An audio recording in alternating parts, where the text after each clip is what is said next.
फिर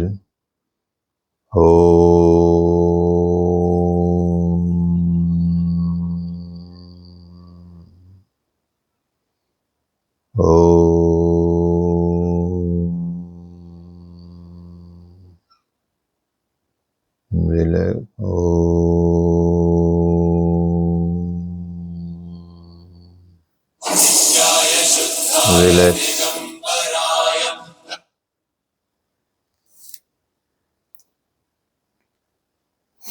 चलिए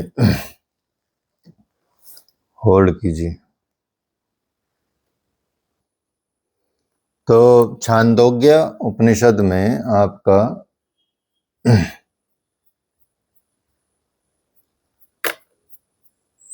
7वां प्रपाठक चल रहा है। 7वें प्रपाठक का दूसरा खंड यहाँ शुरू करेंगे। 6 प्रपाठक हो गए थे कंप्लीट। 7वें प्रपाठक का भी पहला जो पार्ट था वो भी ऑलमोस्ट कंप्लीट हो गया था। उसमें आपने समझा कि ऋग्वेद, यजुर्वेद, सामवेद, अथर्ववेद, ये जो ज्ञान है ये नाम ज्ञान है, और आत्मवित बनने के लिए नाम ज्ञान को पहली सीढ़ी बताया गया है। अर्थात नाम की उपासना करना ये पहली सीढ़ी, क्योंकि आपके पास कुछ आधार तो होना चाहिए ना। तो जो नाम को जानकर ब्रह्म जानकर, नाम को ब्रह्म जानकर उसकी उपासना करता है, और जहां तक नाम की गति है वहीं तक निर्बाध गति प्राप्त करता है। तो इसलिए नाम से बढ़कर भी कुछ है? नारद जी ने पूछा ऋषि से। तो ऋषि ने कहा कि हाँ, एक मतलब हाँ, उसको उत्तर दिया कि हाँ। तो नारद ने कहा तो भगवान मुझे आप उसका उपदेश दीजिए। तो अब 7वें प्रपाठक के दूसरे खंड में बताया गया है कि ऋषि जो कहते हैं, ऋषि ने कहा कि वाणी नाम से बड़ी है। वाणी नाम से बड़ी है, ठीक है। ऋग्वेद, यजुर्वेद, सामवेद, अथर्ववेद जो है सभी विद्याओं को तुमने पढ़ा है। तो वाणी ये बतलाती है, यह जतलाती है, लेकिन इनसे अधिक बातों को भी वाणी ही बतलाती है। जैसे उदाहरण लें कि जो पृथ्वी है, वायु है, आकाश है, ध्रुव है, जल है, तेज है, मनुष्य है, पशु है, पक्षी है, या वनस्पति है, हिंसक जंतु हैं, कीट पतंगे, चींटी आदि, इन सब का ज्ञान भी वाणी के द्वारा ही होता है। इसके अलावा धर्म, अधर्म, सत्य, अमृत, साधु, असाधु, सहृद, असहृद, इन सब का ज्ञान भी वाणी ही देती है। और यदि वाणी नहीं होती तो न धर्म का ज्ञान होता, न अधर्म का ज्ञान होता, और न सत्य का ज्ञान होता, न असत्य का ज्ञान होता, न अच्छे का ज्ञान होता, न बुरे का ज्ञान होता, न हृदय के अनुकूल और प्रतिकूल का ज्ञान होता। तो इसलिए वाणी ही इन सब का ज्ञान कराती है।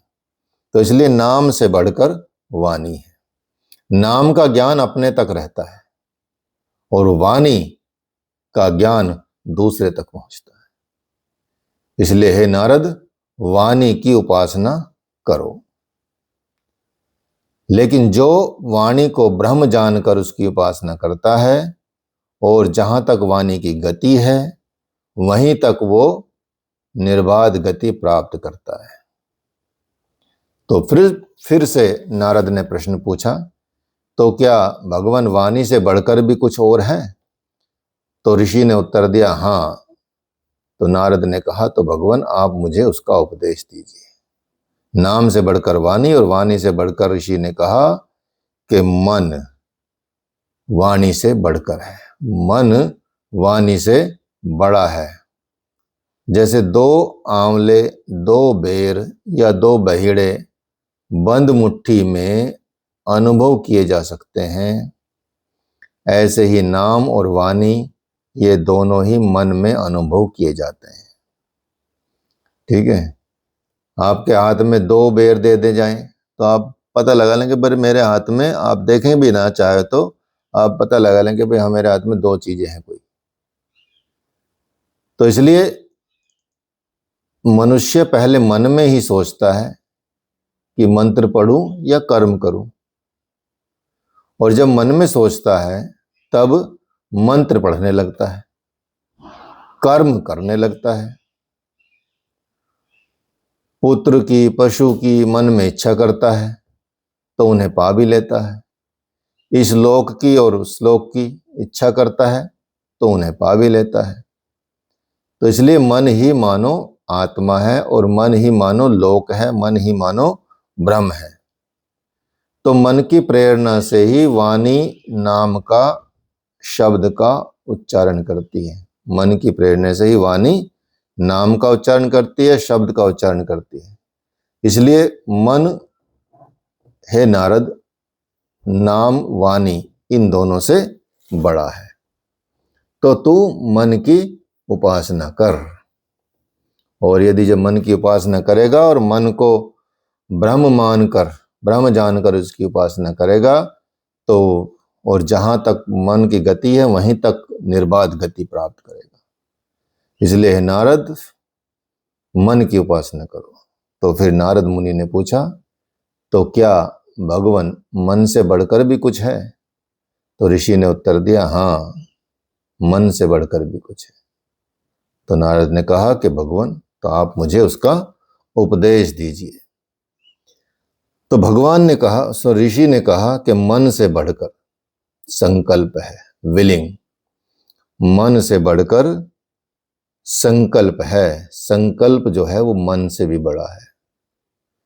क्योंकि मनुष्य जब संकल्प करता है, उसका विचार या विचार का बीज मन में डालता है, तब मन क्या करता है? मन करता है, मन उस संकल्प का बार बार मनन करता है, बार बार चिंतन करता है, और मनन के बाद वो वाणी को प्रेरणा देता है, और वाणी प्रेरणा पाकर नाम अर्थात शब्द का उच्चारण करती है, और नाम ही संपूर्ण कर्मकांड की इकाई है। क्योंकि नाम में मंत्र समा जाते हैं। इसलिए यहां देखेंगे शब्दों के समूह को ही मंत्र कहते हैं, और मंत्र में कर्म कांड समा जाते हैं, कंप्लीट।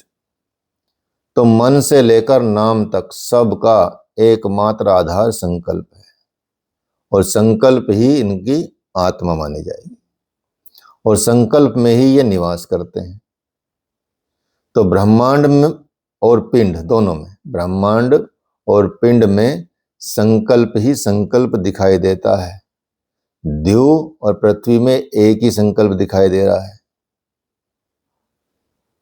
ये दोनों एक दूसरे से आश्रित हैं। आकाश और वायु में एक ही संकल्प काम कर रहा है, पानी और तेज में भी मानो एक ही संकल्प काम कर रहा है, चल रहा है। उस संकल्प से जैसे वर्षा होती है, वर्षा में जो संकल्प काम कर रहा है उससे अन्न होता है, अन्न में जो संकल्प काम कर रहा है उससे मानो प्राण होता है, और प्राण से जो संकल्प काम कर रहा है मंत्र होता है, मंत्र के संकल्प से कर्म होता है, कर्म के संकल्प से लोक, और लोक के संकल्प से सब कुछ चल रहा है। तो हे नारद, विश्व में सब जगह संकल्प ही संकल्प है, इसलिए तू संकल्प की उपासना कर। तो जो संकल्प को ब्रह्म मानकर उसकी उपासना करता है, वो ध्रुव प्रतिष्ठित तथा सताप से रहित होकर संकल्प के ध्रुव प्रतिष्ठित और सताप रहित लोक की मानो सिद्धि को प्राप्त कर लेता है। लेकिन संकल्प की जगह, संकल्प की जहां तक गति है वहीं तक वो निर्बाध गति प्राप्त करता है। नारद ने पूछा, तो क्या भगवान संकल्प से बढ़कर भी कुछ है? ऋषि ने उत्तर दिया, हाँ संकल्प से बढ़कर भी। तो नारद ने कहा, तो भगवान आप मुझे उसका उपदेश दीजिए। तो ऋषि ने कहा कि संकल्प से बढ़कर है चित्त अर्थात फीलिंग। ऋषि ने कहा कि संकल्प से बढ़कर है चित्त अर्थात फीलिंग। फीलिंग संकल्प से बड़ा है, चित्त संकल्प से बड़ा है। तो जब किसी विषय की चेतना होती है, अनुभूति होती है, तभी संकल्प उठता है। संकल्प के बाद मन, वाणी, नाम, मंत्र, कर्म का चक्कर चल पड़ता है। और संकल्प, मन, वाणी आदि सब का एकमात्र आधार क्या है? वो चित्त ही है, अनुभूति है। चित्त ही इसका मानो आत्मा है और चित्त में ही इसका निवास है। इसलिए भले ही कोई व्यक्ति बहुविध हो, पंडित हो, अगर वो चित्त रहित हो गया तो मानो ऐसे ही मानते हैं जैसे वह हो ही नहीं। चित्त के बिना क्या मनुष्य? यदि वो कुछ जानता था या जानता है तो क्या इस प्रकार अचित होता है? वो व्यक्ति जो कुछ नहीं जानता और न होने के बराबर है। इसके विपरीत आप देखेंगे, इसके विपरीत भले ही कोई व्यक्ति अल्पविद हो, थोड़ा जानता हो, अगर वो चित्तवान है तो सब उसकी बात सुनते हैं। चित्त ही इनका एकमात्र आधार है, चित्त ही आत्मा है, चित्त ही प्रतिष्ठा है। तो हे नारद, तो चित्त की उपासना कर। और जो चित्त को ब्रह्म मानकर उसकी उपासना करता है, वो ध्रुव प्रतिष्ठित होकर चित्त के ध्रुव प्रतिष्ठित होकर सभी लोकों की मानो सिद्धि प्राप्त कर लेता है। किंतु चित्त की जहां तक गति है वहीं तक वो निर्बाध गति प्राप्त करता है, उससे आगे नहीं। तो नारद ने पूछा, तो क्या भगवान चित्त से भी बढ़कर कुछ है?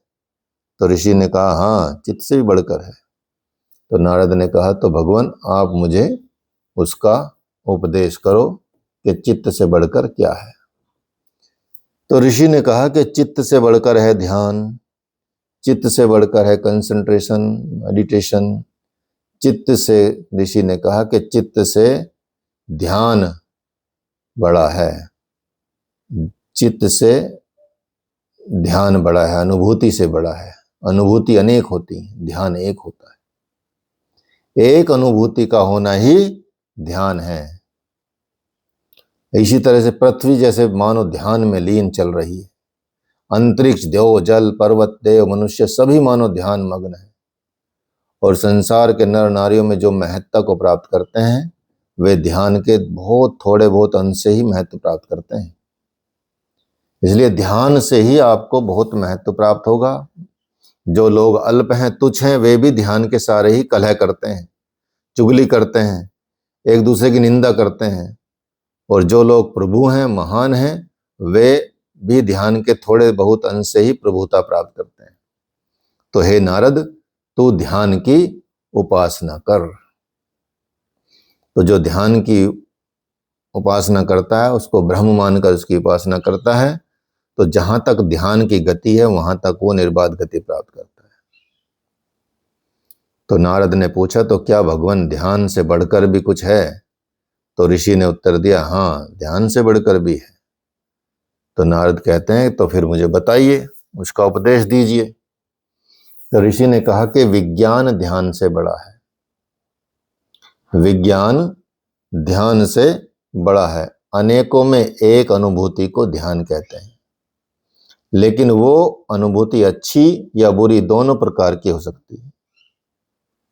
तभी ऊपर भी बताया गया है कि ध्यान से हम अल्प और छोटे प्रभु अर्थात बड़े दोनों को ही प्राप्त कर सकते हैं। और विज्ञान की सहायता से जो अल्प छोटे होने के स्थान में भगवान जो है प्रभु बड़ा होने के ध्यान को मनुष्य अपना लेता है। विज्ञान के द्वारा ही ऋग्वेद, यजुर्वेद, सामवेद, अथर्ववेद आदि, द्यू, पृथ्वी, वायु, आकाश आदि, धर्म, अधर्म, सत्य, अनर्थ आदि का ज्ञान होता है। इसलिए हे नारद, तू विज्ञान की उपासना कर, विज्ञान की ब्रह्म मानकर उपासना कर। और विज्ञान की ब्रह्म मानकर उपासना करोगे तो विज्ञान तथा ज्ञान दोनों लोगों की मानो सिद्धि प्राप्त कर लोगे। लेकिन विज्ञान की जहां तक गति है वहीं तक वो निर्बाध गति प्राप्त करता है। तो नारद ने कहा, तो क्या विज्ञान से बढ़कर भी कुछ है? तो ऋषि ने उत्तर दिया, हाँ, विज्ञान से बढ़कर भी। नारद ने कहा, तो आप मुझे इसका उपदेश दीजिए। तो ऋषि कहते हैं के बल विज्ञान से बड़ा है। विज्ञान तो मानसिक है, बल शारीरिक, मानसिक, आत्मिक सभी प्रकार का होता है। शारीरिक बल, मानसिक बल, आत्मिक बल सब प्रकार का होता है। तो एक बलवान व्यक्ति, एक बलवान व्यक्ति 100 विज्ञानवानों को कमा देता है। विज्ञानवान जब बलवान होता है तब कुछ करने को उठ खड़ा होता है, और जब उठ खड़ा होता है तब किसी गुरु की सेवा में पहुंचता है, और गुरु सेवा से वह गुरु के निकट पहुंच जाता है, उसका प्रिय हो जाता है। फिर उसे गुरु प्रसाद मिलता है, जिससे वो तत्व ज्ञान का दृष्टा बन जाता है, श्रोता, मनता, बोधा, कर्ता और विज्ञाता भी हो जाता है। तो बल से ही पृथ्वी ठहरी हुई है, बल से ही आकाश, बल से ही द्युलोक, बल से ही पर्वत, बल से ही देव, मनुष्य, बल से ही पशु, पक्षी, तृण, वनस्पति, सब कीट पतंगे सब ठहरे हुए हैं। तो इसलिए भगवान के नियम रूपी बल से सब लोग अपनी मर्यादा में स्थित रहते हैं। इसलिए हे नारद, तू बल की उपासना कर, और जो बल को ब्रह्म मानकर उसकी उपासना करता है वो बल की जगह जहां तक गति है वहीं तक निर्बाध गति प्राप्त कर लेता है। तो नारद ने पूछा, तो क्या भगवान बल से बढ़कर भी कुछ है? तो ऋषि ने उत्तर दिया, हाँ। नारद ने कहा, तो भगवान आप मुझे उसका उपदेश दीजिए। तो ऋषि ने कहा कि अन्न बल से भी बड़ा है। इसलिए अगर कोई 10 रात तक कुछ न खाए और उसके बाद अगर जीता रहे तो वह अदृष्टा, अश्रोता, अमनता, अबोधता, अकर्ता, अविज्ञाता हो जाता है। उसका मन काम करना छोड़ देता है, और जब उसे अन्न प्राप्त हो जाता है तो वह फिर से देखने, सुनने, जानने, मानने, काम करने लगता है और समझने वाला बन जाता है। तो हे नारद, तो अन्न की उपासना कर। तो जो अन्न को ब्रह्म मानकर उसकी उपासना करता है वो अन्न और पान के लोगों को मानो सिद्धि प्राप्त कर लेता है, परंतु अन्न की जहां तक गति है वहीं तक वह निर्बाध गति प्राप्त करता है। तो नारद ने पूछा, तो क्या भगवान अन्न से बढ़कर भी कुछ है? तो ऋषि ने उत्तर दिया, हाँ। नारद ने कहा, तो भगवान आप मुझे उसका उपदेश दीजिए। ऋषि ने कहा, जल जो है वो अन्न से भी बड़ा है। तभी जब सृष्टि या वृष्टि अच्छी नहीं होती तो प्राण ये सोचकर दुखी होता है कि इस बार अन्न थोड़ा होगा, और जब अच्छी वृष्टि होती है तो प्राण ये सोचकर आनंद मनाते हैं कि इस बार अन्न बहुत होगा। तो आप देखेंगे जल ही मानो एक तरह से मूर्त रूप धारण करके हमारे सामने खड़े हैं। ये पृथ्वी, आकाश, देव, ये पर्वत, ये देव और मनुष्य, ये पशु, पक्षी, तृण, वनस्पति, स्वापद, कीट, पतंग, पिपलिका, ये सब मूर्त रूप धारण किए मानो जल ही है। तो हे नारद, तू जल की उपासना कर, और जो जल को ब्रह्म मानकर उसकी उपासना करता है वो सब कामनाओं को पा जाता है, तृप्त हो जाता है, परंतु जल की जहां तक गति है वहीं तक वो निर्बाध गति प्राप्त करता है। तो नारद ने पूछा, तो क्या भगवान जल से भी बढ़कर कुछ है? तो ऋषि ने उत्तर दिया, हाँ। तो नारद ने कहा, तो भगवान आप मुझे उसका उपदेश दीजिए। तो इसका आप सीक्वेंस भी लिख लेना, शुरू से लेकर आखिर तक, ठीक है? जो आप पढ़ रहे हैं या तो वीडियो दोबारा देख के इसका सीक्वेंस आप पूरा कर लेना। तो ऋषि ने कहा कि तेज जो है वो जल से भी बड़ा है। तेज जल से भी बड़ा है। ये तेज ही सब वायु को साथ लेकर आकाश को तपाता है। तब सब कह उठते हैं कि सूखा पड़ रहा है, तपिश बढ़ रही है, तो अवश्य बरसेगा। तेज पहले अपने कर्तव्य दिखाएगा। जल की सृष्टि करता है, तेज ही ऊपर तिरछी बिजलियों के साथ गरजता है, गर्जन करता चलता है। तो ये देखकर लोग उठते हैं, चमक रहा है, गरज रहा है, बरसेगा। ये तेज ही अपना रूप प्रकट कर फिर जल की सृष्टि करता है। तो हे नारद, तू तेज की उपासना कर, और जो तेज ब्रह्म को ब्रह्म मानकर उपासना करता है वो स्वयं तेजस्वी हो जाता है। तेजवान, प्रकाशवान, अंधकार रहित लोगों की मानो वो सिद्धि प्राप्त कर लेता है, किंतु तेज की जहां तक गति है वहीं तक वह निर्बाध गति प्राप्त करता है। नारद ने पूछा तो क्या तेज से भी बढ़कर कुछ है? तो ऋषि ने उत्तर दिया, हाँ, तेज से भी बढ़कर है। तो नारद जी कहते हैं कि मुझे फिर उसका उपदेश दीजिए। तो बताते हैं, आकाश तेज से बड़ा है। आकाश तेज का आश्रय स्थान है। आकाश में ही सूर्य और चंद्र ये दोनों रहते हैं। आकाश में ही विद्युत रहती है, नक्षत्र और अग्नि रहते हैं। आकाश से पुकारा जाता है, आकाश से सुना जाता है, आकाश से उत्तर दिया जाता है। आकाश में रमन होता है या नहीं होता, आकाश में पैदा होते हैं, अंकुर आकाश की तरफ उठते हैं। तो हे नारद, तू आकाश की उपासना कर। तो जो आकाश को ब्रह्म मानकर उसकी उपासना करता है, वो प्रकाश वाले और आकाश वाले खुले बाधा रहित विशाल लोकों को मानो सिद्धि प्राप्त कर लेता है। लेकिन आकाश की जहां तक गति है वहीं तक वो निर्बाध गति प्राप्त करता है। तो नारद ने पूछा, तो क्या भगवान आकाश से बढ़कर भी कुछ है? तो ऋषि ने उत्तर दिया, हाँ, आकाश से भी बढ़कर है। तो नारद कहते हैं कि तो भगवान आप मुझे उसका उपदेश दीजिए। अब यहां ऋषि ने कहा कि आकाश से बढ़कर जो है वो है स्मृति। स्मृति आकाश से भी बढ़कर है। आकाश में तो शब्द आता है और चला जाता है, लेकिन स्मृति में तो शब्द स्थिर होकर बैठ जाता है। अगर किसी स्थान पर अनेक व्यक्ति आकर बैठ जाएं, स्मरण शक्ति में न हो, तो पास पास बैठे हुए भी वो एक दूसरे को की बात नहीं सुनेंगे, न एक दूसरे को जान सकेंगे, न एक दूसरे को समझ सकेंगे। हाँ, लेकिन अगर उनकी स्मरण शक्ति लौट आए तो वह एक दूसरे की बात सुन सकते हैं, जान सकते हैं, समझ सकते हैं। प्राणी स्मृति शक्ति द्वारा ही पुत्रों को, पशुओं को पहचानता है। अब जिसकी मेमोरी लॉस हो जाती है, अब देखो, पहचानता ही नहीं, अपने उस सगे संबंधियों को नहीं पहचानता। तो हे नारद, तू स्मृति की उपासना कर। इसलिए जो स्मृति की उपासना ब्रह्म मानकर करते हैं, वो स्मृति की जहां तक गति है वहीं तक निर्बाध गति प्राप्त करते हैं। तो नारद ने कहा कि स्मृति से बढ़कर भी कुछ है? उन्होंने पूछा। तो ऋषि ने कहा कि हाँ, उससे भी बढ़कर कुछ है। तो नारद ने कहा, तो भगवान आप मुझे उसका उपदेश दीजिए।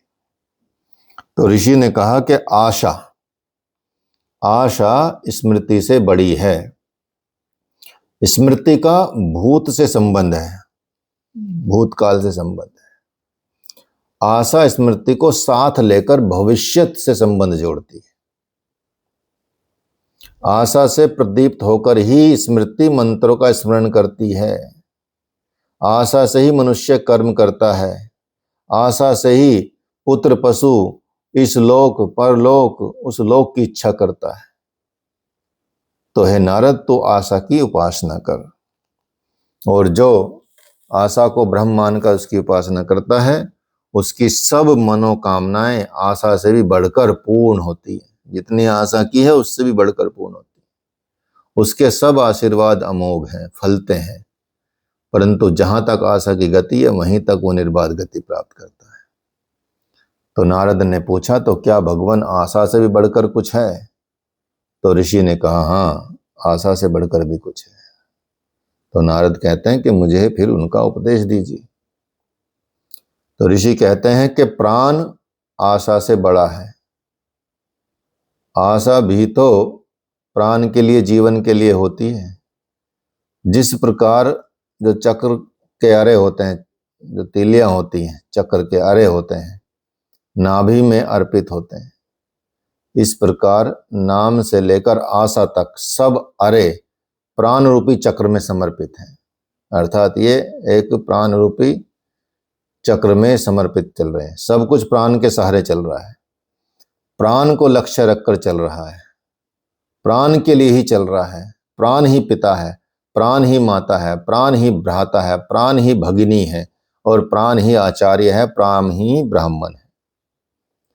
तो अगर कोई जीवित पिता को, माता को, भाई को, बहन को, आचार्य को, ब्राह्मण को कुछ अनुचित सा भी कह दे तो लोग कहते हैं धिक्कार है तुझे, तो पित रहा है, मात रहा है, भ्राता है, स्व रहा है, आचार्य ब्राह्मण है। तो इसलिए प्राण बड़ा है। अगर तू प्राण निकलने के बाद इन्हें शरीर सहित कोई अग्नि में भस्म कर दे तो सूल से लटक उटल पलट करे तो भी कोई नहीं कहता कि तू पित रहा है, मात रहा है, स्व रहा है, आचार्य है, ब्राह्मण है। कोई नहीं कहेगा फिर कुछ। तो इसलिए प्राण ही सब कुछ है। और जो इस प्रकार देखता है, इस प्रकार मानता है, इस प्रकार जानता है, तो नाम से शुरू होकर प्राण तक पहुंच जाता है। उसे अतिवादी कहते हैं। वो आगे ही आगे बढ़ता रहता है, कहीं भटकता नहीं, और जहां पहुंचता है उससे आगे की बात करने लगता है। अगर ऐसे व्यक्ति को कोई कहे कि तू तो अतिवादी है, बहुत बातें करता है, बकवादी है, तो उसे यही उत्तर दें कि मैं आगे ही आगे बढ़ना चाहता हूं, इस सृष्टि से अतिवादी हूं, इस बात को छिपाता नहीं हूं। हाँ, बकवादी होने के कारण अतिवादी नहीं हूं। इसलिए ऋषि ने यह बताया कि यथार्थ में तो जो यथार्थ में अतिवादी तो वो है जो आगे ही आगे बढ़ते हुए सत्य का अतिवादी बन जाए, आगे आगे बढ़े और सत्य का अतिवादी बन जाए। तो नारद ने कहा कि मुझे सत्य से अतिवादी बना दीजिए। तो ऋषि ने कहा तुझे सत्य के ही जानने की इच्छा करनी चाहिए। तो नारद ने कहा तो भगवान मुझे सत्य का उपदेश दीजिए। जब सत्य को जानने की इच्छा मुझे करनी चाहिए तो आप मुझे सत्य का ही उपदेश दें। तब ऋषि कहते हैं कि सत्य वही बोलता है जिसे ज्ञान होता है। सत्य वही बोलता है जिसे ज्ञान होता है, जिसे ज्ञान नहीं होता वो सत्य नहीं बोलता। इसलिए तुझे सत्य के लिए ज्ञान की अर्थात विज्ञान के जानने की इच्छा करनी चाहिए। तो नारद कहते हैं तो मुझे विज्ञान का उपदेश दीजिए। तो विज्ञान का उपदेश ऋषि देते हैं और फिर विज्ञान के बारे में उन्होंने जो बात कही है वो यही है कि तुम्हें इस गूढ़ रहस्य को समझना चाहिए कि विज्ञान क्या है और विज्ञान कहाँ से प्राप्त होता है, उसकी प्राप्ति कैसे होती है। तो उसने कहा कि विज्ञान की प्राप्ति कैसे होती है। तो ऋषि ने कहा कि मति उसी को प्राप्त होती है। तो जो श्रद्धा करता है, बिना श्रद्धा के मनन नहीं होता, और श्रद्धा वाला जो मनन करता है, इसलिए तुझे श्रद्धा के जानने की इच्छा करनी चाहिए। तो श्रद्धा के बारे में बताते हैं ऋषि कि श्रद्धा उसी को प्राप्त होती है जो निष्ठा वाला होता है। बिना निष्ठा के श्रद्धा नहीं होती, और निष्ठा से ही श्रद्धा उत्पन्न होती है। इसलिए तुझे निष्ठा के जानने की इच्छा करनी चाहिए। तो नारद ने कहा तो मुझे भगवान निष्ठा का उपदेश दीजिए। तो ऋषि ने कहा कि निष्ठा भी उसी को प्राप्त होती जो कर्मण्य होता है। बिना कर्मण्यता के निष्ठा नहीं होती। कृति भाव से ही निष्ठा प्राप्त होती है। इसलिए तुझे कृति के जानने की इच्छा करनी चाहिए। तो नारद ने कहा कि मुझे आप कृति का उपदेश दीजिए फिर। तो ऋषि कहते हैं कि कृति अर्थात कर्मण्यता में भी तभी प्रेरणा मिलती है जब सुख प्राप्त होता है। कृति अर्थात कर्मण्यता में भी तभी प्रेरणा मिलती है जब उस चीज से आपको सुख प्राप्त होता है। बिना सुख के कोई कुछ नहीं करता। सुख मिलने से ही मनुष्य में कर्म में प्रवृत्ति होती है। इसलिए तुझे सुख के जानने की इच्छा करनी चाहिए। तो नारद ने कहा तो भगवान मुझे सुख का उपदेश दीजिए। तो ऋषि ने कहा यो वह भूमा तत्सुखम, जो भूमा है, असोम है, निरितिश है, महान है, वही सुखी है। न अल्पे सुखिमस्ति, जो अल्प है, ससोम है, परिमित है, क्षुद्र है, उसमें सुख नहीं है। भूमा ही सुख है। इसलिए भूमा को जानने की इच्छा करनी चाहिए। नारद ने कहा तो मुझे भूमा का उपदेश दीजिए। ऋषि ने कहा, जिस परम शुद्ध अवस्था में आत्मा अन्य वस्तु को न देखता हो, न सुनता हो, न जानता है, वही भूमा है। जहां आत्मा अन्य वस्तु को देखता है, सुनता है, जानता है, वही अल्प है। इसलिए जो भूमा है वही अमृत है, जो अल्प है वही मृत्यु है, मरण धर्म है। नारद ने भगवान से मुझसे पूछा, ऋषि से, तो भगवान ये भूमा किसमें प्रतिष्ठित है?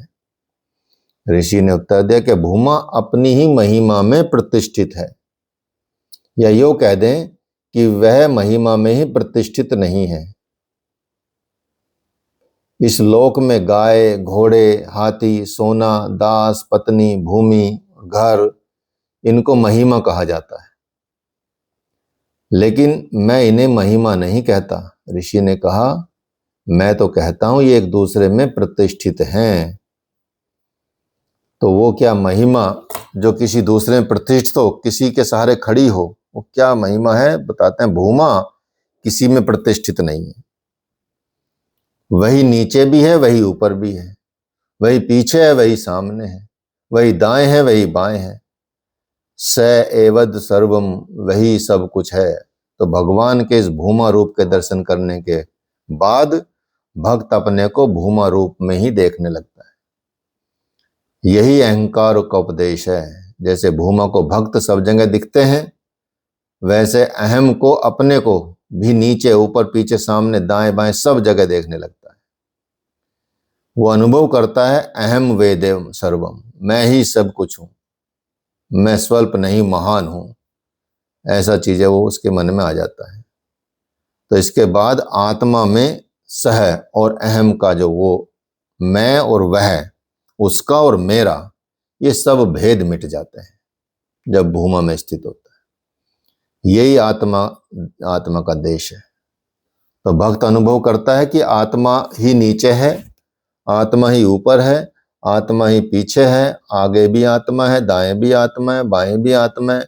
आत्म वेदम सर्वम, आत्मा ही सब कुछ है। तो हमारी दृष्टि शरीर पर पड़ती है, हम शरीर को सब कुछ समझते हैं, और जो ज्ञानी होते हैं, ऋषि होते हैं, महर्षि होते हैं, उनकी दृष्टि आत्मा पर पड़ती है और वो आत्मा को सब कुछ समझने लगता है। तो ऐसा देखकर, ऐसा मानकर, ऐसा जानकर आत्मा में रत जो व्यक्ति हो जाता है, वो आत्मा में खेलने लगता है, आत्मा के साथ जुड़ जाता है, आत्मानंद हो जाता है, वो स्वराट हो जाता है, अपने भीतर के प्रकाश से चमक उठता है, उसकी सब लोकों में निर्बाध गति हो जाती है। लेकिन जो इससे भिन्न मार्ग को अपनाता है, भगवान के भूमा रूप के साथ अहम रूप और आत्म रूप में समन्वय नहीं करता, वो विनाशील लोकों को जाता है और उनकी सब लोकों में निर्बाध गति नहीं होती। तो इसलिए जो व्यक्ति भूमा रूप को अपने आत्मा में देख लेता है, मान लेता है, जान लेता है, उसे इस बात का प्रत्यक्ष ज्ञान हो जाता है कि आत्मा ही प्राण का विकास है, आत्मा से ही आशा का जन्म है, आत्मा से ही स्मृति का प्रकाश है, आत्मा से ही आकाश, आत्मा से ही तेज, आत्मा से ही जल, आत्मा से ही जन्म, आत्मा से ही मृत्यु, आत्मा से ही अन्न, आत्मा से ही बल, और आत्मा से ही संकल्प, और आत्मा से ही मन, और आत्मा से कर्म का उदय होता है। इसलिए आत्मा से ही सब कुछ उत्पन्न होता है। तो किसी ने कहा कि जो आत्मा के भूमा रूप को देख लेता है, वो मृत्यु को नहीं देखता, रोग को नहीं देखता, दुख को नहीं देखता। भूमा का साक्षात करने वाला सब कुछ देख लेता है, सब तरह से सब कुछ पा लेता है, उसके लिए कुछ बचा ही नहीं रहता। वो पहले एक रूप में होता है, फिर तीनों रूप में आ जाता है, फिर 5, 7, 9, 11 रूपों में विकास के मार्ग पर चलता है। बढ़ता बढ़ता 100, 10, 20, 1000 अनंत भेदों वाला हो जाता है। इस भेद मार्ग से निकलकर आत्मरूप आने के लिए पहले आहार शुद्धि आवश्यक है। आहार शुद्धि बहुत जरूरी है सबके लिए। इंद्रियों के विषय ही आहार हैं। आहार शुद्धि होने पर सत्व शुद्धि हो जाती है, अंतःकरण की मलिनता दूर हो जाती है, और अंतःकरण की शुद्धि होने से ध्रुव स्मृति होती है। अपने ध्रुव भूमा रूप का स्मरण हो जाता है, अपने ध्रुव रूप का स्मरण हो जाता है, और जब ऐसा होता है तो हमारी सब गांठें खुल जाती हैं। इस तरह से भगवान सनत कुमार ने नारद मुनि के मानसिक मल का मर्दन करके अंधकार रूपी नदी को पार ले जाकर उसे आत्मा के भूमा रूप का दर्शन करा दिया। इसलिए सनत कुमार ऋषि को स्कंद भी कहते हैं। इसलिए सनत कुमार ऋषि को स्कंद भी कहते हैं। तो यहाँ वर्तमान मनोवैज्ञानिक जो होते हैं वो मन के 3 भाग करते हैं, ज्ञान, कृति, जिन्हें अंग्रेजी में नोइंग, फीलिंग, विलिंग कहते हैं। ज्ञान, इच्छा और कृति। ज्ञान, इच्छा और कृति, नोइंग, फीलिंग और विलिंग। ऋषि ने इस उपाख्यान में मन, संकल्प और चित्त शब्द का इन्हीं तीनों के लिए प्रयोग किया है। इस उपदेश में ऋषि एक श्रृंखला से चलते हुए पहले नारद को उच्चतम मानसिक स्तर पर ले गए, फिर वहां से भौतिक स्तर पर ले आए, क्योंकि मानसिक का आधार भौतिक ही है। फिर भौतिक से उठाकर वे नारद को आत्मिक स्तर पर ले गए, जिसमें सत्य, विज्ञान, मति, श्रद्धा, निष्ठा, कृति, सुख, भूमा, अहंकार, उपदेश, आत्मदेश का वर्णन किया गया। और इस आत्मिक स्तर से फिर उसे भौतिक स्तर पर ले आए, क्योंकि सत्व शुद्धि आहार शुद्धि के बिना नहीं होती। जो लोग भौतिक को मानसिक और आत्मिक से अलग करते हैं उनके लिए ऋषि सनत कुमार के उपाख्यान में विशेष शिक्षा भरी हुई है। तो ये हम इसको और विस्तार से इसकी व्याख्या पढ़ सकते हैं, समझ सकते हैं, और बाकी भाष्यों में भी इसको और अच्छे से समझ सकते हैं। ठीक है, तो ये हुआ आपका 7वां प्रपाठक। यहां तक आपका 7वां प्रपाठक हुआ। अब यहां आपका 8वां प्रपाठक चलेगा। इसमें हृदय आकाश के बारे में ब्रह्म को ढूंढने की बात की गई। हृदय आकाश में ब्रह्म को ढूंढो, 1 से 6 में यही बात की गई है। तो पहले खंड में बताया गया है ब्रह्म भूमा रूप बताया गया है। इसमें ब्रह्म जो है वो भूमा रूप है। पहले भी आप समझ चुके हैं ऊपर वाले उसमें कि ब्रह्म जो है वो भूमा रूप है, उसे ढूंढना है। उसे कहाँ ढूंढे? इस प्रश्न का उत्तर देते हुए ऋषि कहते हैं कि शरीर ब्रह्म की नगरी है। शरीर जो है ये ब्रह्म की नगरी है, अर्थात इसको हम ब्रह्मपुर कह सकते हैं। ब्रह्मपुर, ब्रह्मपुरी नाम लिखे ना वो जगहों पे, कई जगहों पे, बहुत हर शहर में ब्रह्मपुरी जरूर होता है। ठीक है, तो ब्रह्मपुर क्या है? शरीर है। इसमें दहर अर्थात छोटा सा कमल के समान हृदय रूपी मंदिर है। हृदय इसका मंदिर है, और इस छोटे से हृदय मंदिर में छोटा सा हृदय आकाश है, खाली जगह है।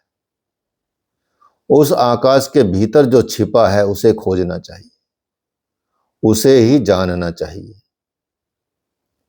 तो अगर कोई ये कहे कि इस छोटी सी ब्रह्मपुरी में कहां तो छोटा सा कमल और कहां वो मंदिर, कहां उस छोटे से हृदय रूपी मंदिर में छोटा सा हृदय आकाश, उस आकाश में क्या पड़ा है जिसे तुम कहते हो, उसे खोजना चाहिए, उसे जानना चाहिए।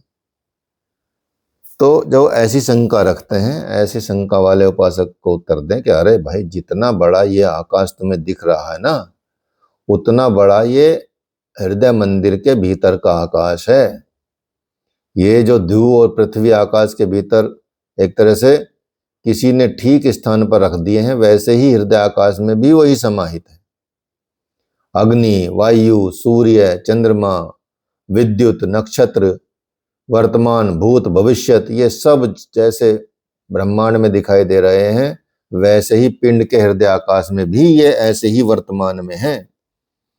इस तरह से अगर कोई कह उठे कि यदि शरीर रूपी इस ब्रह्मपुरी में सब कुछ समाया हुआ है, सब भूत, सब कामनाएं। तो जब ये शरीर रूपी ब्रह्मपुरी जरा जीर्ण हो जाता है, जब उसका ध्वंस हो जाता है, तो इन सब भूतों या इन कामनाओं का क्या बचा रहता है?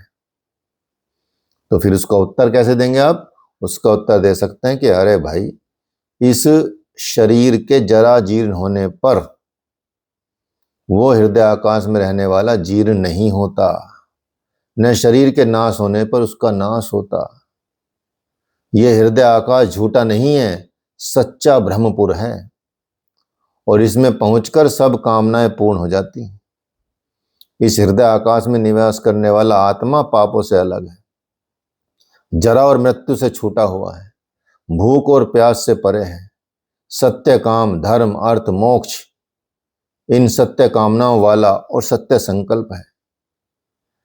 जैसे प्रजाएं शासन के अनुसार अपने अपने काम में जुट जाती हैं, तब जिस जिस प्रदेश या जनपद या क्षेत्र की जो कामना करती हैं वो उन्हें राजा के अनुग्रह से प्राप्त हो जाता है। ऐसे ही मनुष्य जब हृदयाकाश में बसने वाले आत्मा के आदेश के अनुसार अपना जीवन जुट जाता है, तब आत्मा के हिसाब से ही, अनुग्रह से ही उसकी कामनाएं पूर्ण होती है।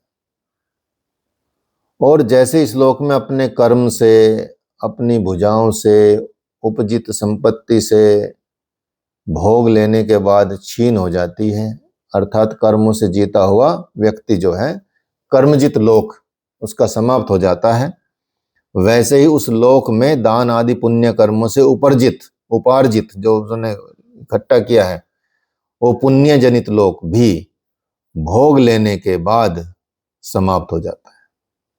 यदि आप पुण्य भोग लेते हैं तो वो समाप्त हो जाता है। तो जो इस जन्म में आत्मा को और आत्मा की सच्ची कामनाओं को ढूंढे बिना परलोक चले जाते हैं, उन सब लोकों में निर्बाध गति नहीं होती। और जो इस जन्म में आत्मा को और आत्मा की सच्ची कामनाओं को पाकर इस लोक से कूच करते हैं, उनकी सब लोकों में निर्बाध गति होती। तो इसलिए आत्मा को पा लेने के लिए कहीं बाहर भटकने की आवश्यकता नहीं है। आत्मा को पा लेने के लिए कहीं बाहर भटकने की आवश्यकता नहीं है। सब कामनाओं को आत्मा में पा लेता है मनुष्य। अगर उसे पितृलोक की कामना होती है तो उसके संकल्प मात्र से उसे चारों तरफ पितृ रूप के दर्शन होने लगते हैं, और वो पितृलोक से संपन्न होकर अपने को महिमाशील अनुभव करता है। तो इसलिए यदि उसे मातृलोक की कामना करनी हो तो उसके संकल्प मात्र से उसके चारों ओर माताएं माताएं दिखने लगती हैं, और वो मातृलोक से संपन्न होकर अपने को महिमाशील अनुभव करने लगता है।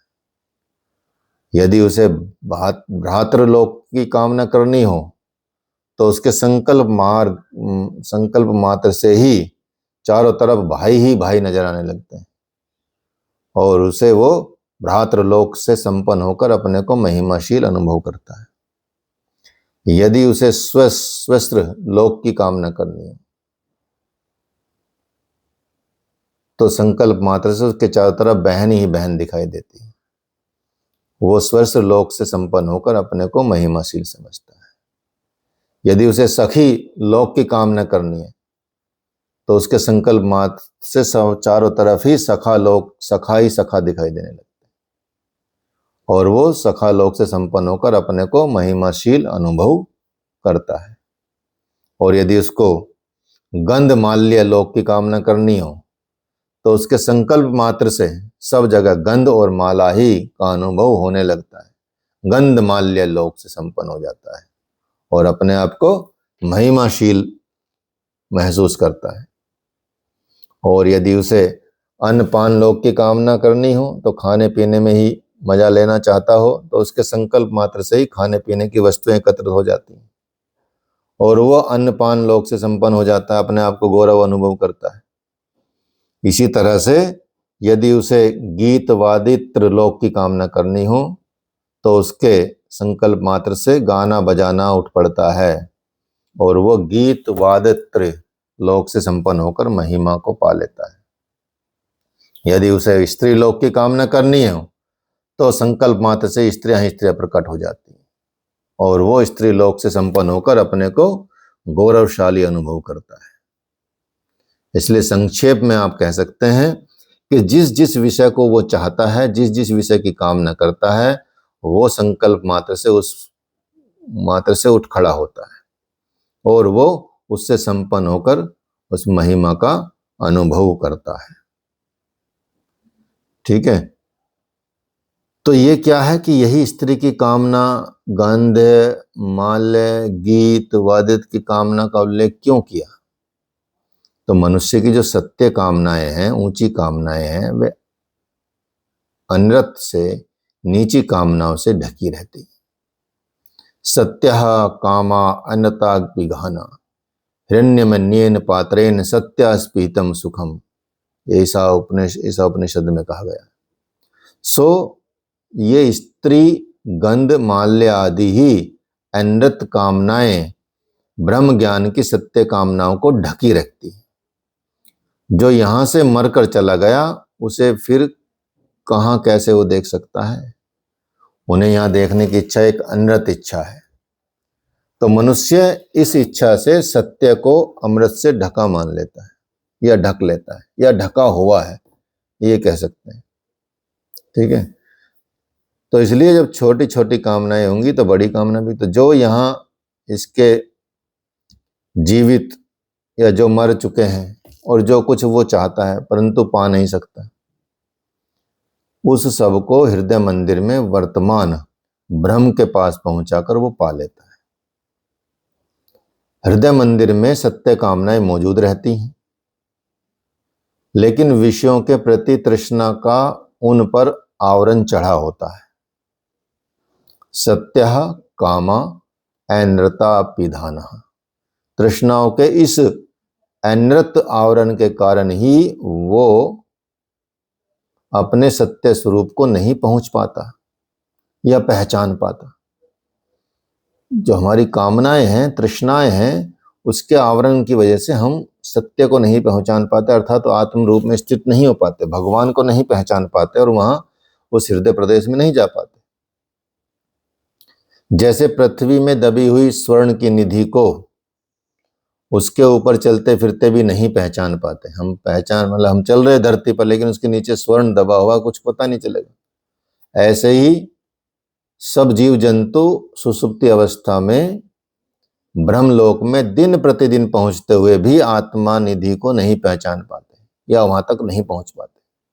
क्यों? क्योंकि तृष्णा रूपी अनृत के आवरण से ढका हुआ है सब कुछ। तो आत्मा के यथार्थ रूप को जो जान जाता है वो अनृत कामनाओं के आवरण को हटाकर सत्य कामनाओं को पा जाता है। तो इसलिए वो हृदय, आत्मा हृदय में है। हृदय को हृदय कहते भी इसलिए क्योंकि हृदय वह हृदय में है। और जो इस रहस्य को जान लेता है, दिन प्रतिदिन जानता है, वो उसे बाहर ढूंढने के स्थान पर कहां ढूंढता है? हृदय में ढूंढता है और वही मानव स्वर्ग को प्राप्त कर लेता है।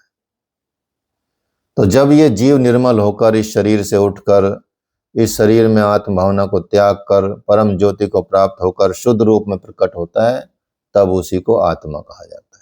यही अमृत है, यही अभय है, यही ब्रह्म है। इसी ब्रह्म का नाम क्या है? सत्य है। यही ब्रह्म सत्य माना जाता है। इसलिए सत्य में स प्लस ती ये तीन अक्षर हैं। ये जो सत है वही अमृत है, अर्थात ब्रह्म का द्योतक है। ये जो ती है यही मर्त्य है, अर्थात जगत का द्योतक है। जो यम है ये दोनों को मिलाने का सूचक है, क्योंकि इससे अमृत मर्त्य दोनों की प्राप्ति होती है। इसलिए यम दोनों का बंधक माना जाता है। जो व्यक्ति दिन प्रतिदिन सत्य के रहस्य को जान जाता है, अमृत और मर्त्य और ब्रह्म और जगत का समन्वय करता है, समझो कि जगत से ब्रह्म और ब्रह्म से जगत के दर्शन करता रहता है, वो मानो स्वर्ग लोक को पा जाता है। तो इस तरह से वो इसको प्राप्त कर लेता है। इसलिए हमको ध्यान रखना है कि हमको अमृत और मर्त्य लोक में अंतर करते हुए हम उसको संबंध स्थापित करें, अपने हृदय आकाश में मंदिर में बैठे हुए परमात्मा या सत्य को जानने की कोशिश करें। और जब हम सत्य को जान जाते हैं तो हम सत्य को तभी जानेंगे जब हमारे जो आवरण हैं उनसे हम निजात पा लें, उसको हटा लें, तभी आपको सत्य के दर्शन होंगे। धुंधले शीशे पर आपका चेहरा भी क्लियर नहीं दिखता, ठीक है। तो वो क्लियर कब दिखेगा? आपके चेहरे साफ करने से क्लियर नहीं दिखेगा। आप 1000 बार मुंह धो लीजिए, दिखेगा धुंधला ही। तो आपको काम कहाँ करना पड़ेगा? उस दर्पण पर, उसे हटाना पड़ेगा, वहां से धूल हटानी होगी, तब आप स्पष्ट दिख पाएंगे। तो इसलिए उस आवरण को हटाएंगे तो आप स्पष्ट उसके दर्शन कर पा सकते हैं। और यही आपकी स्थिति मोक्ष की स्थिति, सत्य को जानने की स्थिति हो जाती है, ठीक है। तो ये 8वां प्रपाठक में 3 खंड हो गए हैं, चौथा खंड आपका नेक्स्ट क्लास में चलाएंगे। यहाँ तक कोई प्रश्न हो तो आप पूछ सकते हैं, ठीक है। ये लास्ट है, इसके बाद आपका बृहदारण्यक उपनिषद चलेगा। बृहदारण्यक उपनिषद, बृहद का जो मतलब बड़ा है, तो वो भी काफी बड़ा है। फिर बाकी तो हो सकता है कि छोटे छोटे ही हैं, ज्यादा बहुत बड़े नहीं, ठीक है। चलिए सीधे बैठेंगे, 3 टाइम्स ओम बोलेंगे।